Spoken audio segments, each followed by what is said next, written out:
আসসালামু আলাইকুম এভরিওয়ান, কেমন আছেন সবাই? তো আজকে হচ্ছে আমার ছোট ভাইয়ের ১ম ট্রেন জার্নি। মানে এর আগে ও কখনো ট্রেনে ওঠে নাই। তো আমরা যখন রাজবাড়ী থেকে বাসায় যাবো আরকি, মানে মূলত আমাদের ঘাট পার হয়ে যেতে হবে। তো রাজবাড়ী থেকে হচ্ছে ঘাট পর্যন্ত একটা ট্রেন পাওয়া যায়। তো ওরে বলছিলাম যে সকালবেলা ট্রেন আছে, তো ঘুমায় যেতে বলি। তো ঘুমায়ে যায়। আমাদের ট্রেন ছিল ৬ঃ১৫ তে। তো আমি ভাবতেও পারি নাই যে ও সকাল ৪ঃ০০ বাজে, মানে ভোর ৪ঃ০০ বাজে ঘুম থেকে ওইটা বইসা থাকবে। বইসা আমারে ডাকতেছে, মিমরে ডাকতেছে, সবাইরে ডাকতেছে। মানে ও ট্রেনে করেই বাসায় যাবে।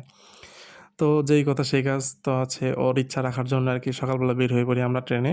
তো ওর মানে হাসি মুখটা দেখে ভাই এত ভালো লাগতেছিল। মানে ও যেহেতু ওর হচ্ছে এটা ১ম ট্রেন জার্নি। আর আমার কাছে খুব ভাই বিরক্ত লাগতেছিল। কেন জানেন? মানে আমি রাতের বেলা ঘুমাইছি দেরি কইরা। কারণ এক জায়গা থেকে আরেক জায়গায় গেলে আমার ঘুম আসে না। তার মধ্যে হচ্ছে সকাল ৫ঃ০০ র দিকে উঠতে হইছে আমার। তো এখন হচ্ছে আমরা যাচ্ছি হচ্ছে ঘাটে। মানে ট্রেন থেকে নামার পর ঘাটে যাওয়া লাগবে। বেশি দূর না। মোটামুটি ৳১০ ভাড়া লাগছে আমাদের ঘাট পর্যন্ত যাইতে। তো এই তো ফেরিতে উঠে পড়লাম। মানে ভালোই রোদ ছিল ভাই। সকালবেলা এত পরিমাণ রোদ থাকে মানে বুঝতেই পারি নাই। তো এদিকে ফেরিতে ওঠার পর মানে মানুষের যে একটা মানে কোলাহল, মানে যেহেতু ছুটি শেষ, মানে পূজার ছুটি ছিল ৫ দিন। তো ছুটি শেষ যেহেতু সবাই হচ্ছে ঢাকা যাচ্ছে আরকি।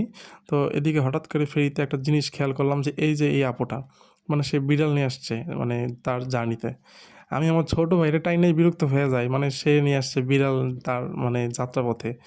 ভাই মানে মানুষের শখ যে কি পরিমাণ, কত প্রকার ও কি, এই আপুটারে না দেখলে বুঝতেই পারতাম না। আর আমার ছোট ভাইরে মানে টানতে গিয়েই মানে বিরক্ত হয়ে যাইতেছি আমি। ও এটা করে সেটা করে। আর এদিকে বিড়ালটা মানে ফেরির ভিতরে চিল্লাইতেছে, খামচি দিতেছে, এরে মারতেছে, ওরে মারতেছে। তো এদিকে হচ্ছে আমি মানে জানালার দিকে বসে পড়ি। তো জানালার ভিউটা খুব সুন্দর লাগতেছিল আমার। মানে সূর্যটা মাত্র উঠছে। প্লাস হচ্ছে সূর্যের যে মানে একটা আলোর যে একটা প্রতিক্রিয়া পানির মধ্যে পড়তেছিল, খুব সুন্দর লাগতেছিল। তো এখন আমরা হচ্ছে একটু ফেরিতে যেহেতু গরম লাগতেছে, ছোট ভাইকে বললাম, "চলো আমরা একটু বাইরে যাই।" ওকে নিয়ে একটু বাইরে গেলাম। পরে ওর একটু জানলার কাছে বসাইলাম যে, "তুমি দেখো।" আর মোটামুটি মানে এনভায়রনমেন্টটা খুবই সুন্দর ছিল। মানে ভালো লাগতেছিল সকাল। কিন্তু আমার কাছে খুব বিরক্ত লাগতেছিল। তাই চলে গেলাম হচ্ছে ফেরির ছাদে। তো ছাদে গিয়ে মানে ছাদে যাওয়ার পর দেখলাম মানে এই অনেকগুলো বাইক নিচে দাঁড়ায় আছে। তো ভাবলাম যে একটু তাদের সাথে একটু মজা-টজা করি।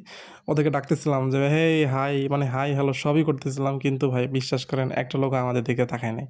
আর ওইখানে দাঁড়ানোর পর মনে হইতেছিল ভাই আমি যেন একটা সেলিব্রিটি, আমাকে দেখার জন্য সবাই দাঁড়ায় আছে। যাই হোক, ব্যাড লাক। একটু মানে বানায় গল্প বললাম আপনাদের সাথে। তো এদিকে দেখি ভাইয়াটা ব্যাগ নিয়ে দাঁড়ায় আছে। মানে এর জন্য ভাই বিয়ে করি না ভাই। বিয়ে করলে কত কি যে টানতে হইবে আল্লাহই জানে। তো ঘাট পার হওয়ার পর এখন হচ্ছে আমরা বাসায় যাবো। তো গাড়িতে উঠে পড়লাম সেলফিতে। তো হঠাৎ করে সেই ভাইটার সাথে দেখা। মানে সেই ব্যাগওয়ালা ভাইয়া। মানে সে তার বউয়ের ব্যাগ টানতেছে।